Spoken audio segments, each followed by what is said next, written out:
स्वामी बड़े सिद्ध महापुरुष हुए। वो कह रहे हैं कि नाम कैसे आपका निरंतर चलेगा, इसके लिए जिस वाणी से नाम जप कर रहे हो यदि झूठ बोलोगे, अरे आश्चर्य होता है, झूठ बोल करके तुम सोच रहे हो हम संभाल लेंगे। नहीं नहीं, झूठ तुम्हारा नाश कर रहा है, तुम्हें पता नहीं। जिस जिह्वा से नाम जप कर रहे हो, अगर नाम का विशेष फल प्राप्त करना है, जल्दी फल प्राप्त करना है, आपको दुखों से बचना है, पाप भस्म करना है, तो झूठ बोलना बंद कर दीजिए। क्या बिगड़ जाएगा आपका? सच्ची बोलने में क्या बिगड़ जाएगा? सच्ची बोलना शुरू करोगे, हिम्मत नहीं रह जाएगी पाप करने की। ये जो पाप करने की तुम्हारी हिम्मत पड़ रही, झूठ बोलने के कारण पड़ रही।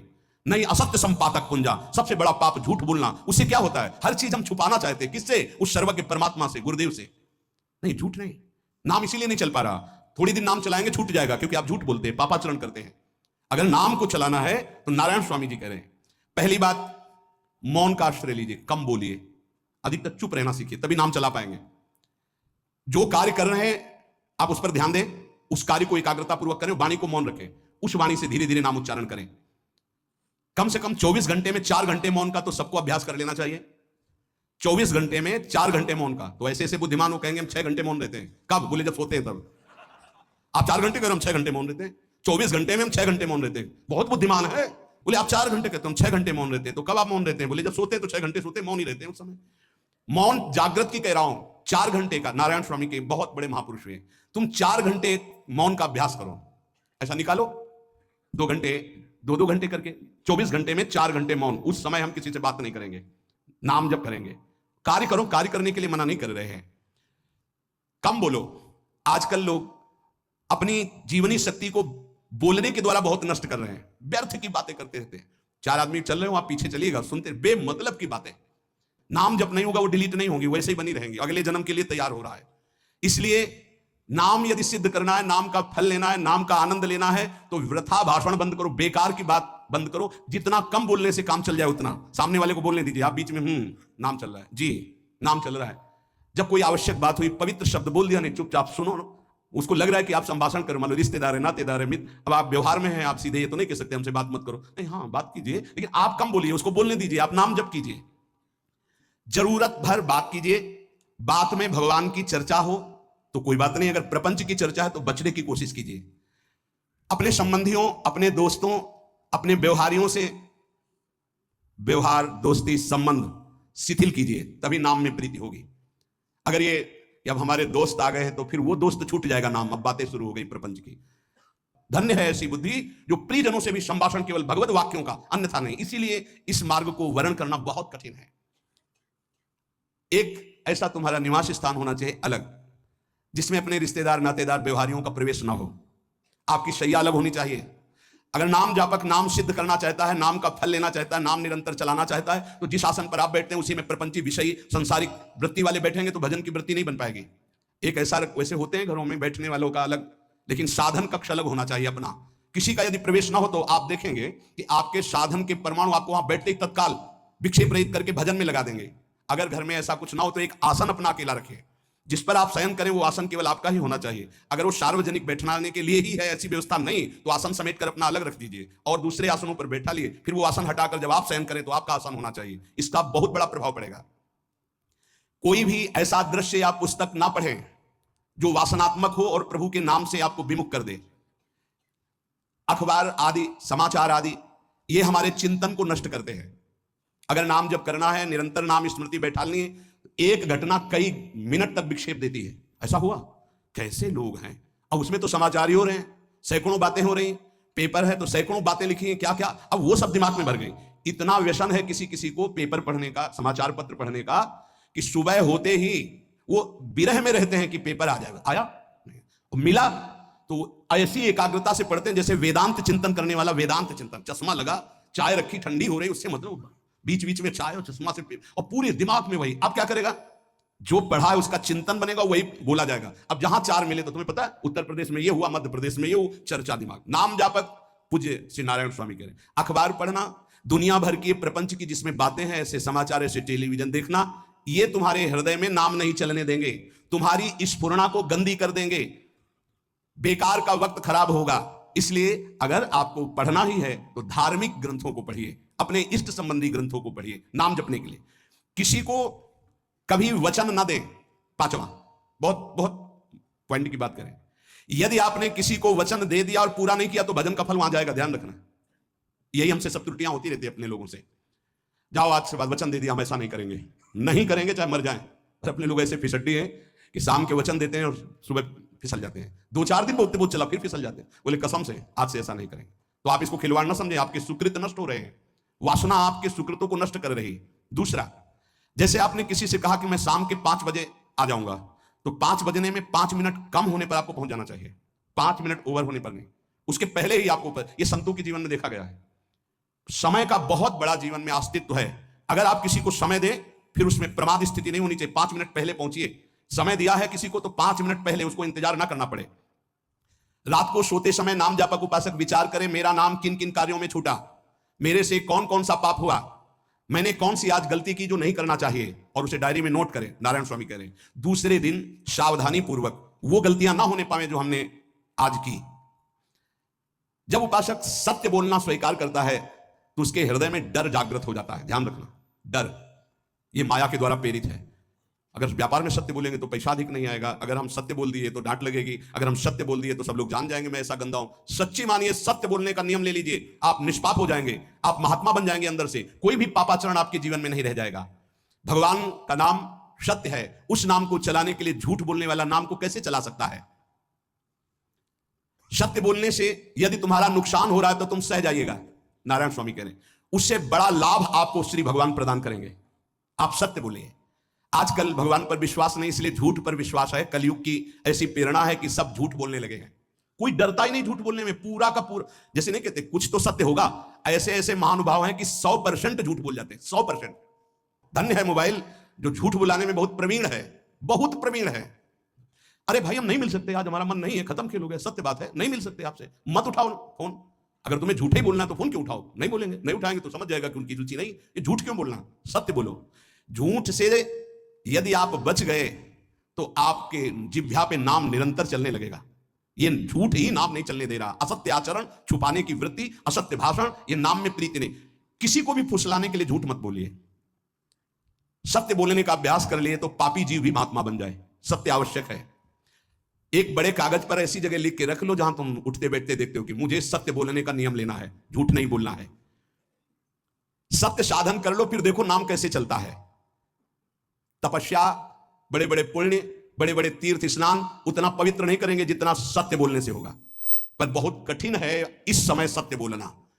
मतलब बात बात पे असत्य का ही बर्ताव हो रहा है, असत्य का अच्छा, ये कोई संसारी आदमी में नहीं, कुछ ऐसे होंगे जो सत्य की वार्ता करते नहीं। प्रायः क्या जाता है, झूठ बोलने में बोल दिया और सामने वाला राजी हो गया, हम निकल गए।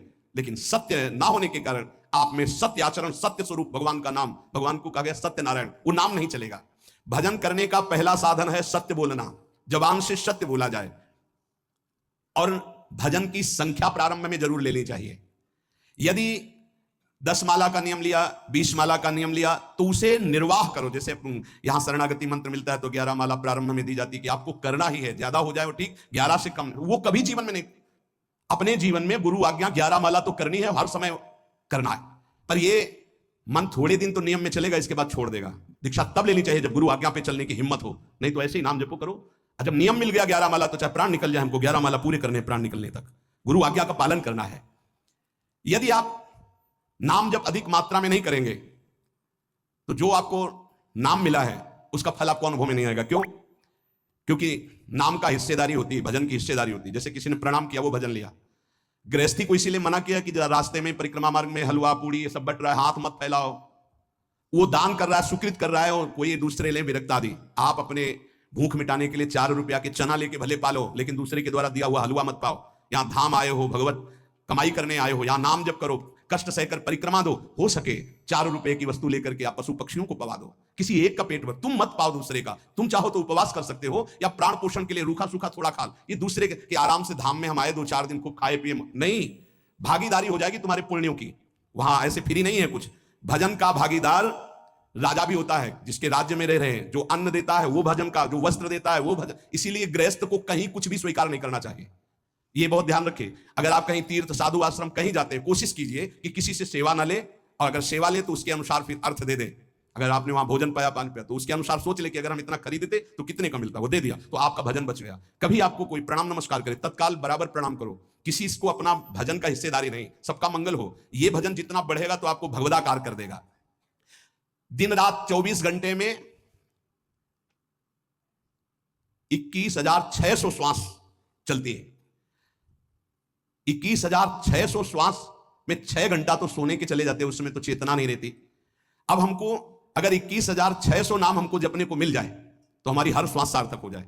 जो हम 5-6 घंटा सोते हैं उसमें जिनका अभ्यास है तो बात अलग है, नहीं तो वो व्यर्थ जाती है। तो हमें एक श्वास में कई नाम जपने का अभ्यास करना चाहिए, जिससे 200 माला फेरने पर ये 21,600 श्वासों की गणना पूरी होती है। अगर हम 200 माला का नियम लें तो इतना हो सकता है। तो हमें लगता है अगर हर समय माला नहीं ले सकते तो श्वास वाली माला बहुत अच्छी रहती है। श्वास में 4 बार खींचो, 4 बार नाम लेते हुए छोड़ो। दूसरा साधन, एक छोटी माला ले लें, जो आजकल तो काउंटर चला है। काउंटर में ज्यादा सुविधा संसार के क्रियाओं में रहने वालों को होती कि अपनी जेब में डाल लिया। तीसरा साधन वो बहुत कठिन है, मन की वृत्ति से नाम जप करना।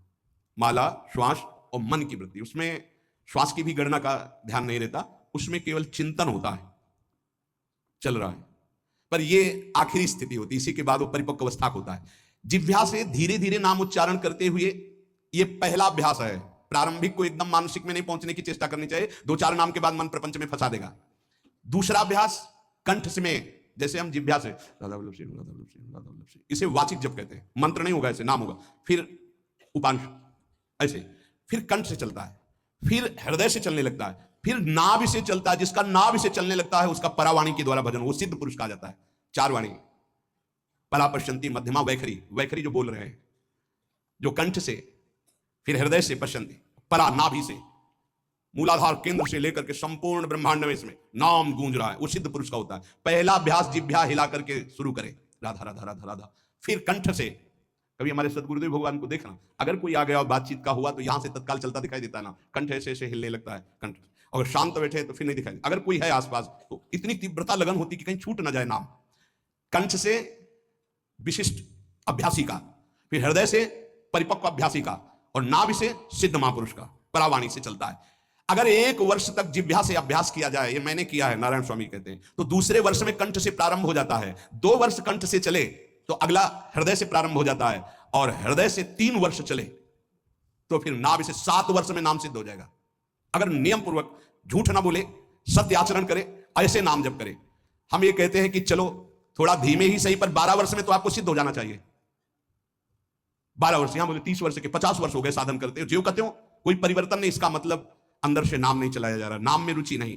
12 वर्ष में तो भगवत साक्षात्कार करके जागृत स्वप्न सुषुप्ति अवस्था पर विजय प्राप्त कर लेता है साधक। ऐसा ही स्वामी जी ने किया, नारायण नारायण नारायण नारायण नारायण, ऐसी सिद्धावस्था हो गई थी। एक टाट की लंगोटी, एक रस्सी कमर में, बस। बड़े ही उच्च कोट, और बहुत बड़े अरब खरबपति घर के बालक थे। सारी सिद्धियां उसके पैरों में लौटने लगती हैं, जिसका नाभि से भजन प्रारंभ हो जाता है, परावाणी से। अजपा जाप उसे ही कहते हैं जो नाभि से होता है। अजपा जाप करने वाले उपासक में जो अजपा जाप करने की चाह रखते हैं, पहला भोजन पर ध्यान दे, सात्विक भोजन, पवित्र भोजन। भाई नाम का स्वाद नहीं मिला तो कुछ लोग जो है बहुत प्रसन्न होते हैं जब सांसारिक पदार्थ आता है। बड़ी कृपा श्री ठाकुर जी की रही है कि इस विषय पर जो है बहुत परिपक्व किया है। रोटी नहीं मिली, ये रबड़ी रसगुल्ला की तो बात जाने दो। गंगा का किनारा, गांव में जाना नहीं, जो आकाश वृत्ति से वो आ जाए वही। आप लोगों को तो रोटी तो मिल रही है। पहला नाम सिद्ध करने के लिए भोजन सात्विक और थोड़ा, अगर एक समय पाके निर्वाह कर लो तो अच्छा, नहीं तो 2 समय। 3 समय पाने का तो अधिकार ही नहीं साधक को। भगवान की बड़ी कृपा है, जब भूख थी तब था नहीं, और जब है तो भोजन नहीं पा सकते। वो बड़ा लीला बिहारी है। जब भूख थी तब भोजन नहीं, और जब भोजन है तो नियम कानून इसके लग गए हैं, ये इतना इतना। दूसरा, पहला भोजन पर पवित्र। देखो नाम जप के लिए बहुत आवश्यक है, यही जीवन है कि अगर आप नाम जप करने लगे तो हमारा बोलना, हमारा जीना सार्थक हो जाएगा। अगर नाम जप आपको करना है तो पवित्र भोजन होना चाहिए। 2 टाइम भोजन पाना है तो थोड़ा थोड़ा पाओ, पेट ना भरने पाए, ऐसा ना लगने की वजन बढ़ गया है। वजन बढ़ गया है तो भजन घट गया है, वजन घट गया तो भजन बढ़ गया है। देखो तुम्हारे संसारिक संबंधी माता पिता चाहेंगे कि तुम्हारा चिकना शरीर होना चाहिए, हष्ट पुष्ट होना चाहिए, लेकिन हम चाहेंगे कि तुम्हारा भजन पुष्ट होना चाहिए, भगवदाकार वृत्ति होना चाहिए। शरीर तो आज है, कल नहीं रहेगा, चाहे जितना चिकना कर लो। संसारिक माता पिता के प्यार में और गुरु के प्यार में यही अंतर है। वो आपके स्वरूप को पुष्ट करेगा तो शरीर तो अपने आप, मन प्रसन्न है तो वो स्वस्थ है, अस्वस्थ होने पर भी स्वस्थ है। अगर शरीर स्वस्थ है और काम वासना है, नाना प्रकार की चिंताएं, ये थोड़ी माता पिता दूर कर पाएंगे। वो तो तपस्या और साधना से ही दूर होती है, ध्यान रख लीजिए। अधिक भोजन पाना, शरीर को बहुत पुष्ट बलवान कर लेना, तो हर इंद्रियों को भोग देना पड़ेगा आपको। वो कोई तपस्वी होता है, जो तपस्वी होता है वो संयमी होता है, जो संयमी होता है उसके चर्बी नहीं होती, ध्यान रखना। युक्ताहार विहार से प्राण पोषण के लिए केवल शरीर में अन्न जाए तब नाम में प्रीति होगी। खाते खाते अनेकों जन्म व्यतीत हो गए, वर्षों व्यतीत हो गए, अरे अब तो भजन कर लो, कहां तक खाओगे, ये नरक कुंड है, डाला विष्ठा बन गया। नींद, एक नियम बना लो कि इतना ही सोना है। पता नहीं सोने में कौन सा सुख, नींद में केवल एक बात का सुख होता है, आपका संसार का चिंतन नहीं होता, तो आप जो शांत रहते हैं वो सुख होता है, लेकिन वो तमोगुणी सुख है। अगर आप जागृत में संसार का चिंतन न होने दें और भगवत चिंतन करें तो आप महापुरुष हो जाएंगे। सो सो के जीवन क्यों बर्बाद करते हैं? एक टाइम रखिए सोने का, बस। ये कोई तुम्हारा सुख नहीं है, ये तमोगुणी सुख है। निद्रा आलस्य प्रमादोत्तम तत्तामस मुदाहृतम। और एक बात समझ लो, यद तज्ञ विस्मि परिणामे अमृतोपमम, जिसमें विष जैसा शुरुआत में लगता है उसका परिणाम अमृत होता है, और जिसकी शुरुआत अमृत जैसी लगती है उसका परिणाम विष होता है। प्रातःकालीन उठ करके सत्संग में आना विष जैसा लगता है, लेकिन उठ के आ रहे हो तो इसका फल अमृत होगा। ब्रह्म मुहूर्त में सो रहे हैं, जीवन बर्बाद कर रहे हैं, अरे ब्रह्म मुहूर्त में उठिए, स्नान कीजिए और सच्चिदानंद भगवान में चित्त को जोड़िए। ये विष जैसा लगता है, परिणाम अमृत जैसा होता है। तीसरा, 24 घंटे में 1 घंटे का तो एकांतवास करना सीख ही लो, चाहे गृहस्थ हो चाहे कोई भी हो।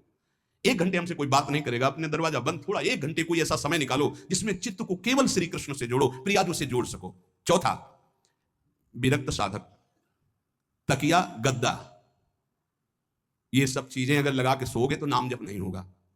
देखो, हितधाम में कुशासन और एक ईंट कुशासन के नीचे, सर्दी में ओढ़ने के जो हमारे कंबल थे वो आटे का बोरा बलराम जी ला के दे थे। जीवन को यदि आप कसौटी पे नहीं कसेंगे तो भजन नहीं होने वाला। अब तो शरीर रोग से ग्रसित है, अब चाहे जहां रखो चाहे जैसे रखो, प्रिया जो जाने। जब तक हमें भगवदाकार वृत्ति ना हो जाए तब तक विषयों को स्वीकार नहीं। ऐसे हैं साधक, बड़ा सुख मिलता है। एक ऐसे पड़ा हुआ है आसन, उनके कमरे में जाके देखिए, केवल आसन ही है। कितने ऐसे साधक राधा के कुंज में रहते हैं जिनकी चटाई केवल है, न तकिया है, न गद्दा है, न कुछ। उसी चटाई को ऐसे खड़ा कर दिया, बिछा लिया, बस उसी में पड़े, भोजन मिला पा लिया, ऐसे रह रहे हैं। कमरे में देखो जाके तो ऐसा लगेगा कि इसमें कोई रहता ही नहीं, कुछ है ही नहीं, केवल चटाई है।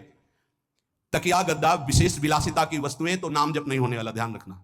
जहां पड़े आराम से नींद आ जाएगी, सो जाएंगे, और जब तो नींद उतनी आएगी जितनी आवश्यकता है। भजन का खजाना तिजोरी में रखें, कभी किसी से बताएं नहीं कि आपका भजन कितने माला कितना होता है।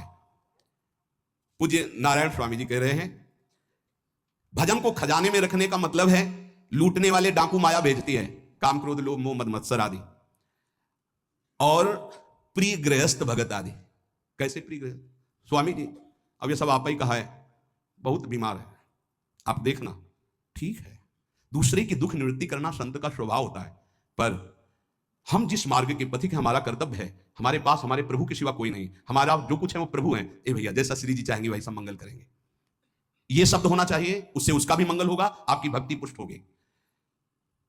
कभी भी जो गृहस्थ में भजन करता है, किसी भी तरह का किसी से भी कोई प्रतिग्रह ना ले, नहीं ले लो, ये लो ही बढ़िया रख लो, नहीं महाराज हमारा ये मार्किन का गमछा ही काफी है हमारे लिए, नहीं नहीं नहीं, ये प्रसाद हाँ इतना किनका दे दीजिए, भगवत प्रसाद है, ये हमारे लिए पर्याप्त। गृहस्थी में अगर आप भजन करते हैं तो अपने भजन को बचाने के लिए किसी से भी दान पुण्य, किसी का भी बट रहा है वो स्वीकार न करें, किसी से प्रणाम नमस्कार, किसी से अपनी सुविधा सेवा स्वीकार न करें। और जो विरक्त है उसको ध्यान रखना चाहिए कि हमारा जीवन केवल जगत मंगल के लिए विश्वेश्वर भगवान को समर्पित जीवन है।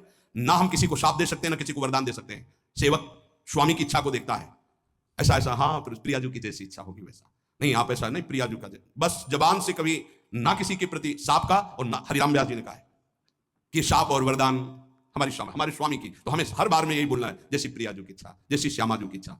नहीं आप कुछ कह दीजिए तो राधा राधा राधा, नहीं कैसे मंगल होगा, आशीर्वाद दीजिए राधा राधा राधा, बहुत संभाल के। महात्माओं को इस बात में सावधान रखना चाहिए कि ये माया ममता का रूप धारण करके तुम्हारी तिजोरी को खाली कर देगी। खजाना लूटने के लिए माया बहुत अनुभवी महापुरुष है, सेवक के रूप में आती है, खास सेवक बनकर। आज तक जहां दगा हुआ है तो खास से हुआ है। जब वृक्ष कटने लगे तो आपस में बात की, भाई ऐसा कौन आ गया जो हमें काट सकता है? बोले हमारा कोई मिल गया। तो कुल्हाड़ में जो बेट है ना, बोले मिल गया कोई हमारा। खास बन करके आती है माया, सेवक सेविका रूप लेके। बहुत अनुभव की बात महापुरुषों की, मान लीजिए विरक्त जनों के लिए खास बात है। सेवक सेविका रूप रख करके माया आएगी। इसके बाद अगर आपने स्वीकार किया, फिर तुम सेवक होगे, वो स्वामी होगी। समझ रहे हो? बहुत अंदर से इस बात को समझ लीजिए। अगर आपको भगवत प्राप्ति करनी है तो जब तक शरीर में श्वास रहे सेवा मत स्वीकार करना किसी की। कपड़ा धुलाना, खाना पीना, भीख मांग के खाओ, भिक्षा आना, या आकाशवृत्ति से जियो। जैसे मना ना कपड़ा धो पाओ तो उतने पहनो जितना धो पाओ। किसी को अपनी सेवा में प्रवेश मत होने दो। अपने शरीर की सेवा, अपने जीवन की सेवा जब तक श्वास है तब तक स्वयं करो, नहीं तो तब लग जोगी जगत गुरु, जब लग रहे निराश, जब आशा मन में भई, जब गुरु और जोगी दास। इसलिए होश में परमार्थ के पथिक को कभी किसी की सेवा नहीं लेनी चाहिए, कभी किसी को सेवक नहीं बनाना चाहिए। भगवत भाव से नेकी कर दरिया में डाल, उपदेश दे दिया, चल अपने मार्ग में। जीवन की ये बात हमारी अनुभव की मान लीजिए। अगर निर्विघ्न पंथ निर्वाह करना है तो कभी किसी को यहां सेवक न बनाया जाए। सेवक सेविका के रूप में स्वीकार करने वाले साधु का हृदय आग की तरह जलने लगता है। जो जिंदगी भर निश्चिंत और निर्भय रहा उसे भयभीत और चिंतायुक्त होना पड़ता है। अपने भजन को खास तिजोरी में रखे, अपने में जो सिद्धियां जागृत हो कभी प्रकट ना होने दे, उनका कभी प्रयोग ना करे। एक एक शब्द पर ध्यान देना। उसी को भगवत प्राप्ति होती है जो अपनी सिद्धि को प्रकाशित नहीं करता। ये माया त्रिशंकु की तरह लटका देती है, न स्वर्ग में न भूमि में। देखो सेवक जी महाराज कहते ऐसे न वैसे रहे मजरे ढो, पाछलियो जो करी निर्वासित, न परमार्थ के न व्यवहार के। ये गांठ बांध लो, हाथ जोड़ के कह रहा हूं। सेवा के भाव से माया प्रवेश करती है और स्वामी भाव को रौंद करके सेवक बना लेती है। फिर जैसा चाहती वैसा नाच नचाती है, कोई भी हो। इसलिए होश में, यदि भगवत मार्ग में चले हो तो कष्ट सहो, शरीर की स्वयं सेवा करो। सौभाग्य मत मनाओ कि कोई तुम्हारी सेवा कर रहा है, दुर्भाग्य है जो तुम सेवा ले रहे हो। हाँ, अब शरीर इस काबिल नहीं तो श्री जी जैसा जाने वैसा। जब तक पानी उठा के पीने लायक हो तो किसी से पानी मत मांगना, किसी को अपना मत बना लेना। जब तक भगवत साक्षात्कार ना हो किसी को शिष्यत्व में मत स्वीकार कर लेना, नहीं तो बात समझ लेना, आगे खुद आपको समझ में आ जाएगा। किसी भी तरह से अपनी तिजोरी को ना खुलने देना तो भगवत साक्षात्कार हो जाएगा। बोले नहीं हमारा तो परहित की भावना और प्रचार करना है, तो है क्या तुम्हारे पास प्रचार करने के लिए? परहित की भावना के लिए है क्या तुम्हारे पास? जब तक सर्वत्र श्री कृष्ण का अनुभव नहीं हो जाता तब तक उसमें कोई सामर्थ्य नहीं होती। और जब सर्वत्र वासुदेव का अनुभव करता है तो उद्धार किसका करना है? विचार करके देख लीजिए। फिर वो स्वांता सुखाए तुलसी रघुनाथ गाथा। इसलिए भजन के खजाने को बचा के रखो। रूखा सूखा टुकड़ा खा करके गंगा जल यमुना जल का आचमन करके जीना सीखो। अच्छे अच्छे पदार्थ सामने होने पर वही पदार्थ स्वीकार करो जिससे तुम्हारी जिह्वा रुचि ना कर पावे। ये दुष्ट है, इस दुष्ट को दंड दो। नारायण स्वामी जी ने कहा है, आगे हमने कल चिंतन में पढ़ा था। कह रहे हैं कि हमने इसको कैसे वश में किया, जहां गरम जलेबी बनती थी वहां खड़े हो जाते थे, कहते देखो कितनी बड़ी हाल है, नहीं मिलेगी तो चलो। पूरी बाजार में घुमाते थे और कहीं भी इसको नहीं। और अगर संयोग के साथ मिल जाती थी तो गंगा जल में फेंक देते थे। हरिद्वार में नारायण स्वामी जी गंगा जल में फेंक देते। बहुत बढ़िया, अभी ठीक है, ले अपने हृदय को पावन रखने के लिए इसी जन्म में भगवत प्राप्ति के लिए आहार को सुधारा जाए और निरंतर नाम जपने का अभ्यास किया जाए।